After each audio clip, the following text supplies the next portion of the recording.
ఇగో వీళ్ళు ఫస్ట్ మంచి మంచి నాయకుల్ని పోగొట్టుకున్నారు.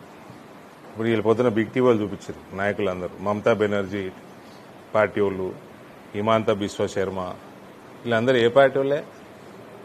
ఒరిజినల్ కాంగ్రెస్ వాళ్ళు వీళ్ళు. వాళ్ళని ఎలగొట్టి వాళ్ళ మీద ఎటకారం చేసి అహంకారం చూపించి వాళ్ళని సరిగా చూసుకోక ఎలగొట్టుకున్న పార్టీ ఇది.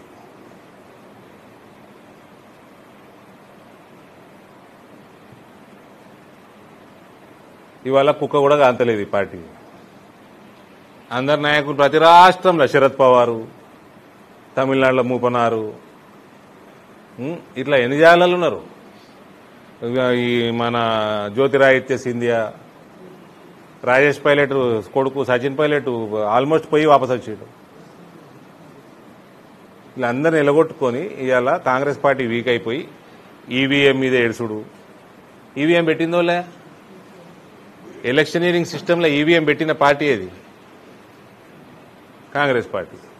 ఇవాళ ఈవీఎం మీద ఏడుపు, ఈడీ మీద ఏడుపు, సిబిఐ మీద ఏడుపు.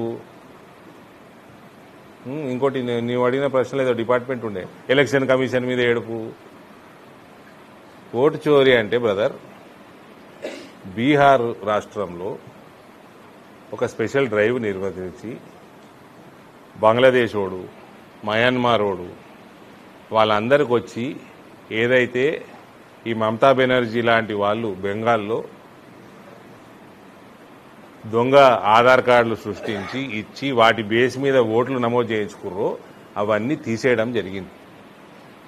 ఇది ఉట్టి ఎలక్షన్ కమిషన్గా కాదు, ఇది ఈ ఓట్లన్నీ ఉంటే దేశ భద్రతకి, వీళ్ళందరూ ఇండియాలోనే ఉంటే దేశ భద్రతకే ముప్పు, నేషనల్ సెక్యూరిటీకి ప్రాబ్లం, నేషనల్ ఇంటిగ్రిటీకి ప్రాబ్లం.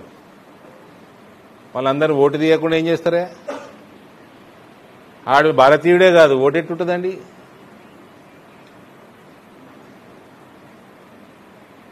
మేము ఉన్న ఓటు మీరు ఇచ్చిన దొంగ ఓట్లన్నీ మేము తీసేస్తున్నాం. మీరు దొంగ పాస్పోర్ట్లు కూడా ఇచ్చిండ్రు. ఈ ఓటు ఆధారంగా, ఈ ఆధార్ కార్డు ఆధారంగా పాస్పోర్ట్లు కూడా ఇచ్చిండ్రు. అవన్నీ ఉన్నాయో? ఇవన్నీ దేశ భద్రత ముప్పు కాదా?